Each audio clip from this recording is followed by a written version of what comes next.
queridos amigos, sean bienvenidos una vez más a una de nuestras cápsulas jurídicas en La Justicia Habla. En esta ocasión hablaremos sobre un tema bastante interesante que es el compliance, qué es, para qué sirve y cuáles son sus funciones dentro de la empresa.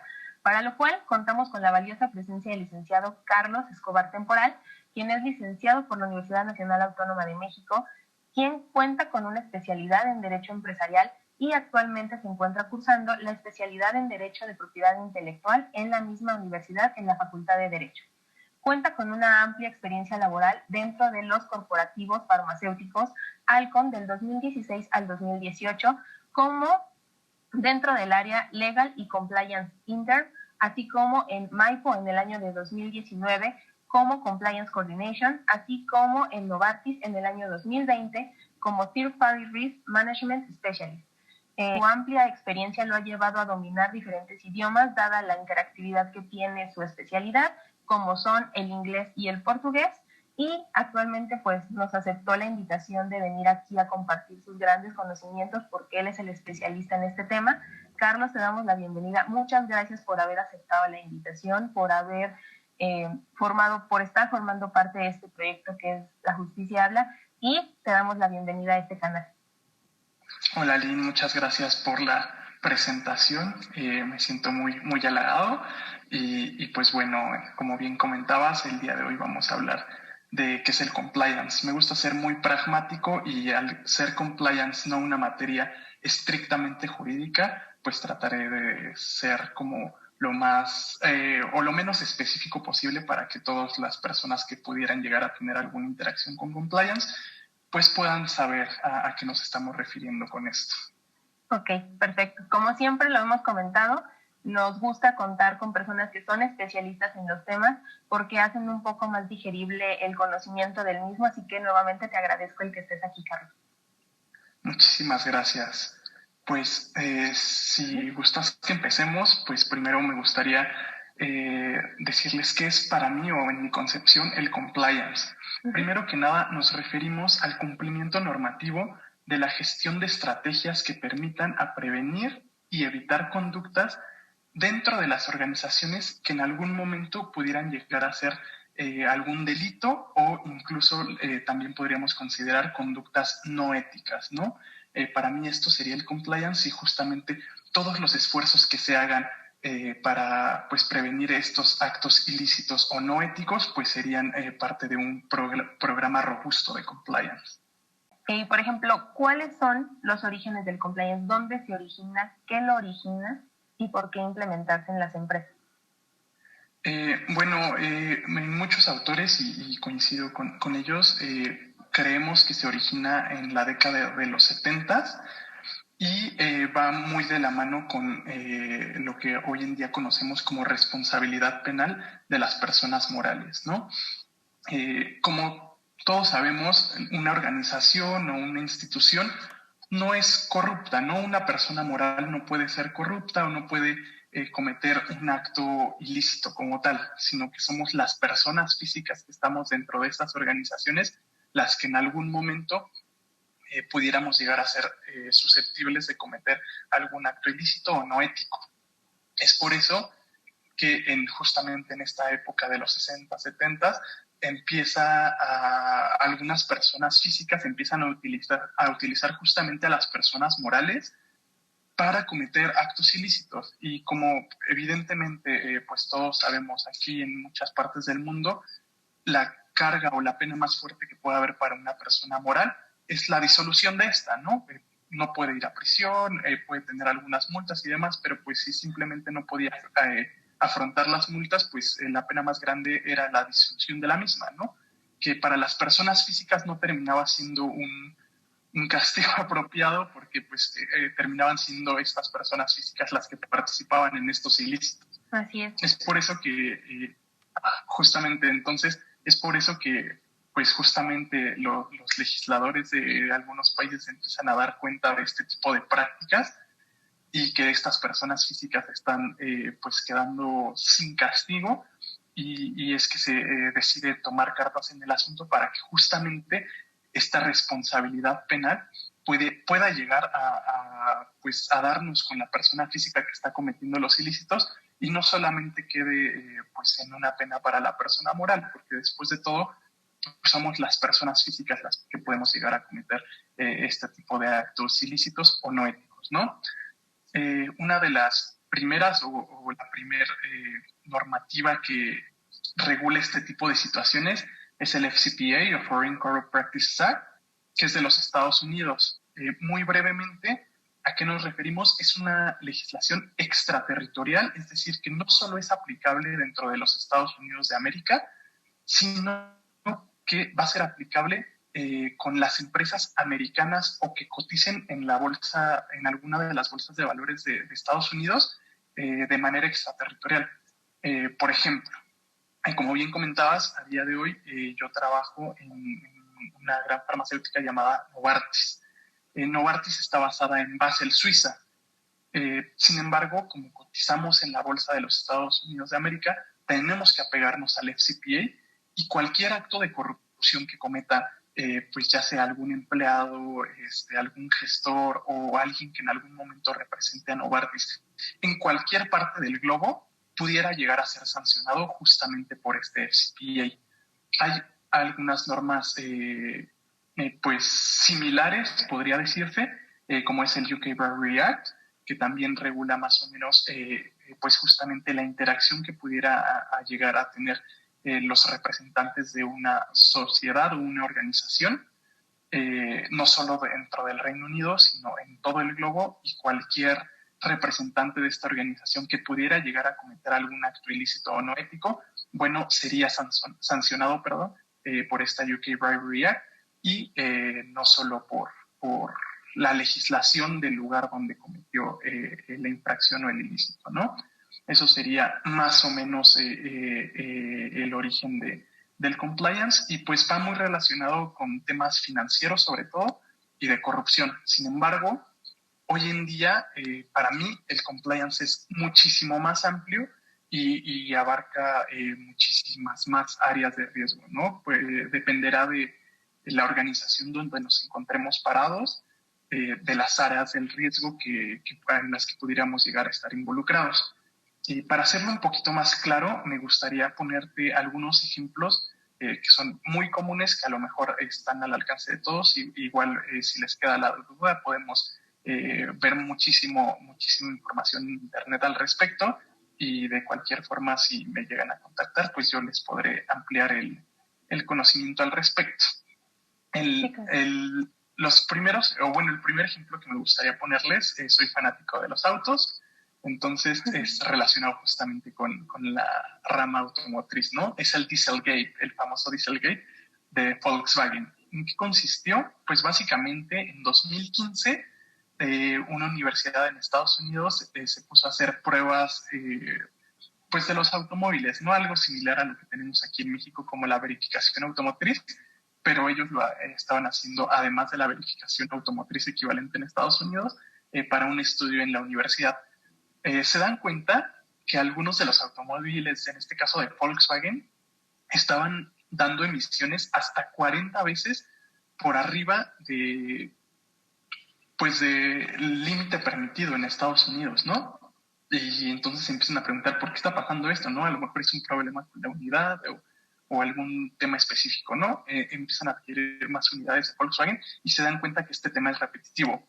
Bueno, justamente en 2015 se da a conocer que muchos vehículos, de este caso de la marca Volkswagen, Audi y Seat, tienen un famoso dispositivo o chip electrónico mediante el cual el chip detecta cuando le estás haciendo alguna prueba,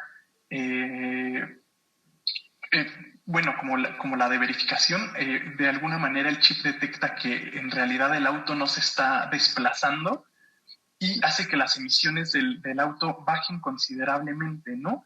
Pero en términos reales, cuando lo estás manejando en tu día a día, las emisiones aumentan hasta 40 veces el límite permitido por de óxido de nitrógeno en este caso, ¿no?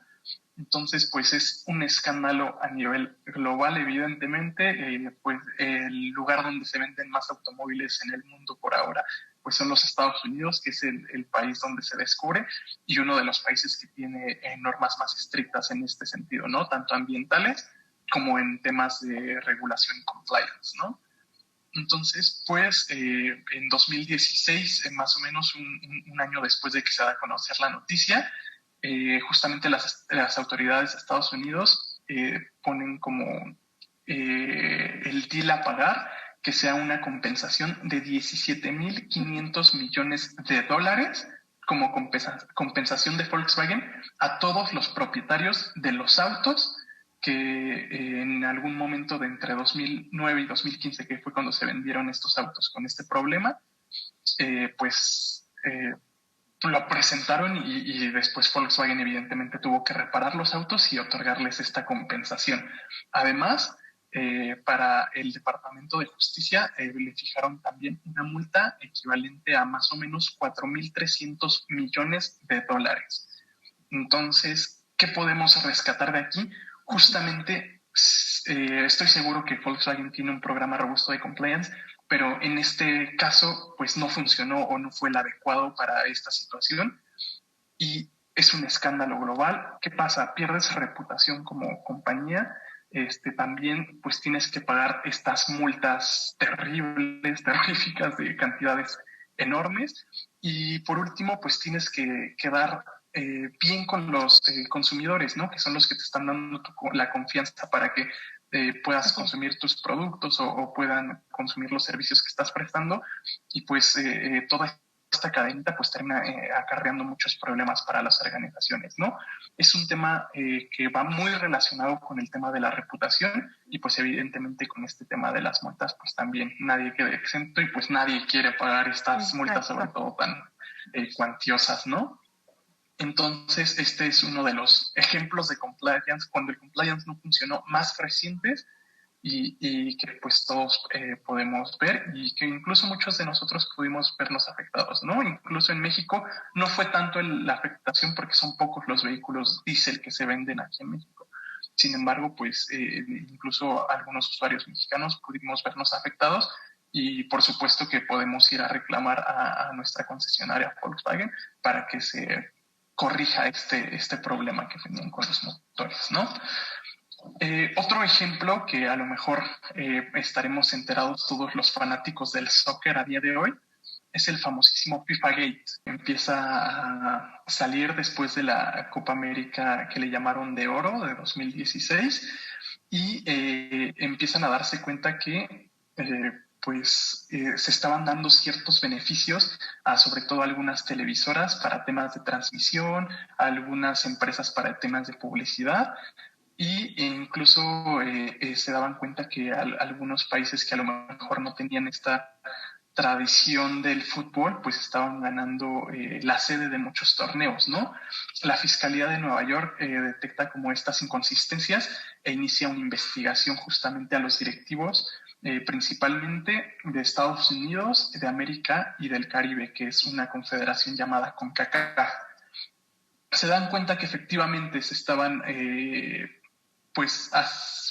estaban dando ciertos actos de soborno y de corrupción dentro del organismo. ¿Para qué? Para brindar las sedes, ¿no? El lugar donde se van a llevar a cabo estos torneos, justamente pues estaban dando sobornos para que ganara algún lugar o perdiera otro, ¿no?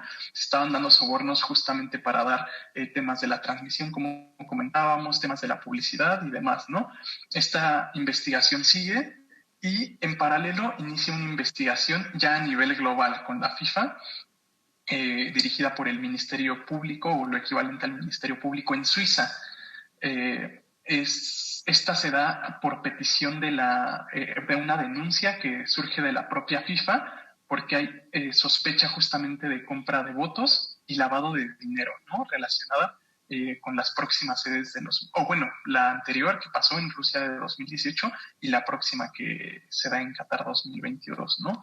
Inicia la investigación y a día de hoy tenemos una cantidad de detenidos impresionante, como nunca antes se había visto, y uno de los más famosos, Joseph Blatter, que fungió como presidente de la FIFA muchísimos años, ¿no?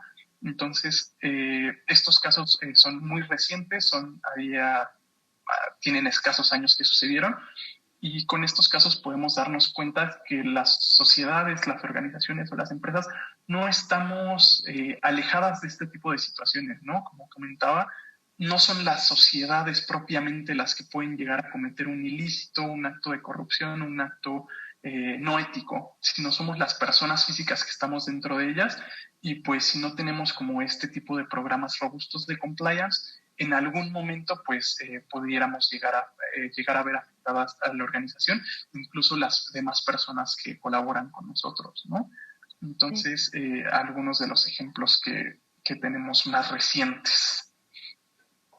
Ahora, ¿para qué nos sirve justamente este compliance o cómo es que podría evitar que sucedieran este tipo de cosas?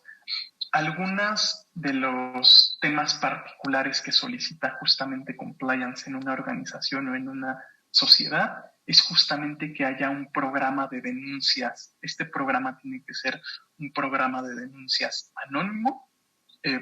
Por supuesto que lo puedes decir de manera no anónima, pero te tiene que dar la posibilidad de que hagas tu denuncia anónima y no tiene que haber ningún tipo de represalia para las personas que están denunciando. ¿Esto qué hace? Que de alguna manera todos nos estemos cuidando entre nosotros y si vemos que alguna persona por alguna razón X o Y se está desviando, pues tengamos las herramientas para proteger nuestro trabajo y pues sobre todo pues la organización, ¿no? Si estamos trabajando en alguna organización, pues tenemos que estar comprometidos con el buen funcionamiento y que las cosas se hagan de la manera correcta. Y justamente es uno de los puntos principales que debe tener cualquier programa de compliance. Ahora, también si tenemos un programa de compliance robusto, a pesar de que alguna persona física en algún momento hubiera llegado a cometer algún ilícito o una práctica no ética, cuando se hagan las investigaciones por la Fiscalía o Ministerio Público que corresponda, evidentemente, pues la persona moral se verá menos afectada cuando presentas que a lo mejor que tuvieron los cursos de compliance correspondientes, los cursos relacionados con anti-bribery, con competencia leal y demás. Bueno, estamos acreditando que la corporación o la sociedad realizó todos estos esfuerzos para que justamente las personas físicas no cometiéramos estos actos ilícitos o no éticos y así de alguna manera a lo mejor no exentaríamos a la sociedad de alguna sanción, pero esta sanción se vería reducida considerablemente, ¿no? Entonces es uno de los puntos importantes que nos dejaría un programa robusto de compliance. Y me gustaría dejar al final, pero como el más importante, ¿por qué tener un programa robusto de compliance?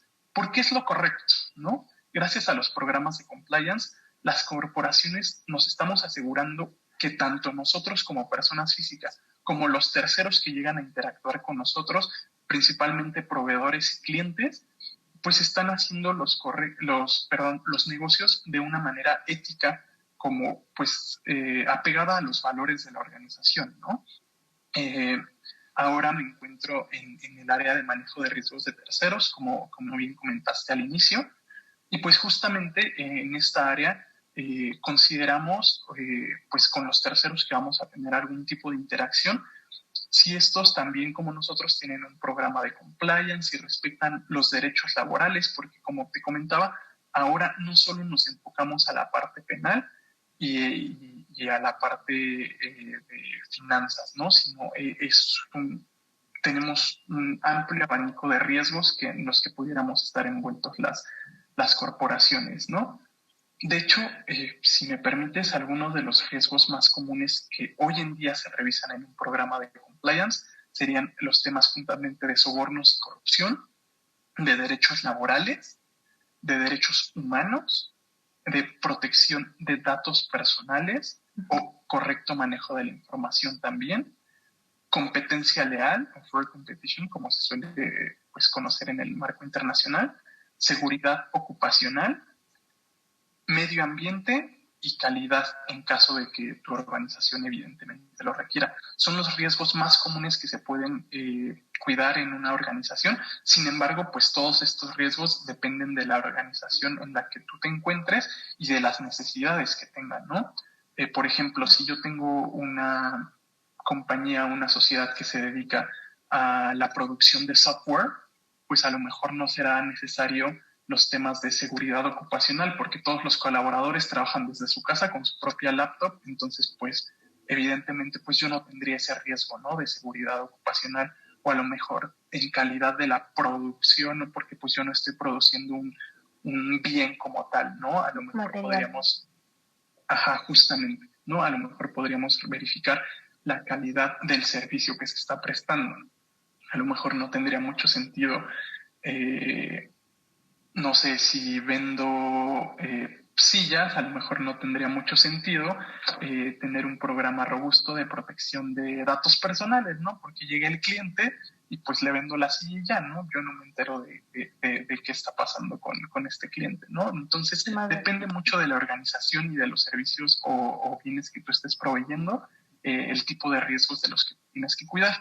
Y ahora sí, volviendo a lo más importante, para mí el compliance es hacer las cosas de la manera correcta y justamente impulsar a los terceros que tienen algún tipo de interacción contigo a de igual manera realizar las cosas de la manera correcta, ¿no? Con apego a las leyes, con apego a las buenas prácticas, tanto de documentación, de calidad, de seguridad, de medio ambiente, y pues así juntos formar una sociedad más competitiva, ¿no? Porque si todos estamos participando en las mismas condiciones, pues seguro obtendremos mejores bienes o mejores servicios o algún diferenciador que pueda distinguir a tu sociedad y esto de alguna manera fomentará la competencia y el sano crecimiento de las organizaciones. Para mí eso es lo más importante, hacerlo las cosas de la manera correcta y fomentar que tus terceros también hagan las cosas de la manera correcta.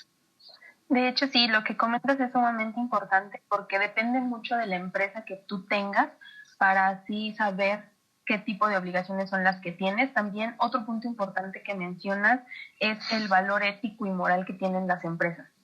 Esto es sumamente importante ya que no únicamente es un valor, por decirlo así, de las mercancías o servicios que pudieran llegar a comercializar, sino es un beneficio que al final de cuentas se ve dentro de las empresas, que genera confianza en el sector en el que participen. Es importantísimo este papel que mencionas de los empleados también dentro de la empresa, que sepan que cuentan con un mecanismo para poder hacer las denuncias, que no va a haber ninguna represalia en caso de que llegaran a realizarlo, que no tengan ese miedo de que pues puedan después saber qué fueron estas personas las que lo hicieron. Y me gustaría agregar que o situaciones que podrían indicarnos estar alerta respecto de que tenemos en una situación de alerta, como bien lo mencionas, o de riesgo dentro de nuestra empresa, sería, por ejemplo, si tu empresa opera con países con índices altos de corrupción, que de hecho ese fue un motivo por el cual en México se empezó a realizar lo de la ley anticorrupción, a razón de la ley que mencionabas en Estados Unidos. También si utilizan directa o indirectamente agentes o intermediarios, que pues ahora sí que es ajeno a la empresa, puede ser que ahí haya malas prácticas, como bien lo mencionas en lo de la FIFA, que como son comisiones muchas veces, pues sí tiende a, pues como que a desviarse un poquito la forma de actuar de la empresa. Otra más es también si dentro de la empresa, como desgraciadamente se cree aquí en México, pues si no aceleras a la autoridad, pues no vas a tener como que pues un beneficio a tu favor. Entonces, si esa mentalidad se tiene en la empresa, pues ya partimos de la idea de que en algún momento tu empleado, incluso el representante legal de la misma empresa tenga que acudir a ese tipo de métodos. Entonces, lo que nosotros creemos es que, así como bien lo mencionas, Carlos, tener un mal compliance dentro de la empresa afecta la reputación y la imagen de la empresa, como bien fue en el caso de Volkswagen.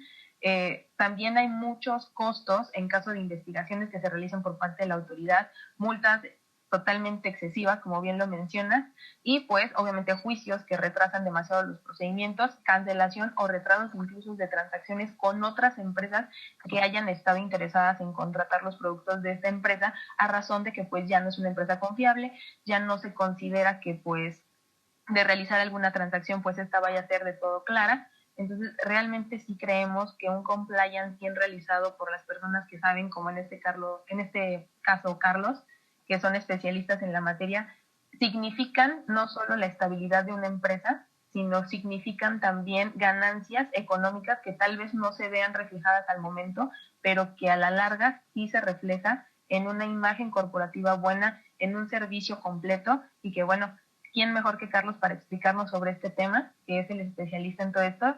Y bueno, Carlos, ¿qué más podrías adicionarnos?